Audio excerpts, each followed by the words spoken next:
নেইমারকে তো লাগেই না, ব্রাজিল এমনিতেই শক্তিশালী, তার উপর আছে বিশ্বসেরা কোচ। সেলেসাওদের আর থামায় কে? সেসব গালগপ্প যে একেবারেই ফিকে হয়ে গেছে বলিভিয়ার কাছে।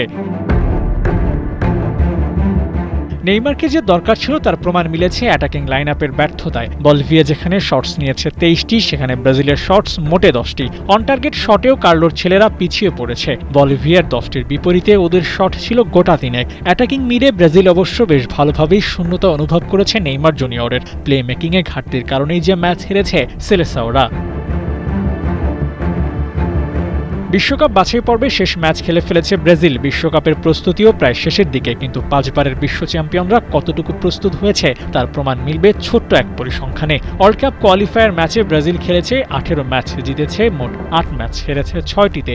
4 ম্যাচে কোনো রেজাল্ট বের করে আনতে পারেনি ওরা। শেষ ম্যাচটা হারায় জয়ের পার্সেন্টেজে ছোটখাটো একটা ধাক্কা লেগেছে। সেই সাথে নেগেটিভ ফেস নিয়ে শেষ হয়েছে ওয়ার্ল্ড কাপ কোয়ালিফায়ার।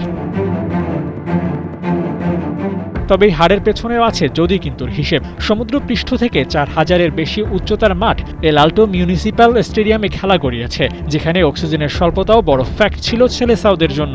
একদিকে নেই দলের সেরা হাতিয়ার নেইমার, অন্যদিকে বলিভিয়ার স্টেডিয়াম, দুটোই যেন ব্রাজিলের সামর্থ্যের কঠিন পরীক্ষা নিয়েছে। আর সেই পরীক্ষায় ফেল করেছে কার্লো আনচেলত্তির দল।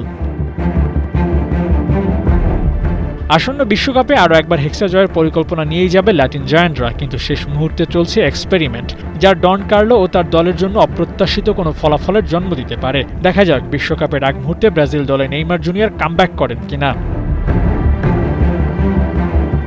তবে এর আগে যেভাবে কথা চালাচালি হয়েছে তাতে মনে হয় না নেইমারকে খুব একটা পছন্দ করছেন ইতালিয়ান কোচ।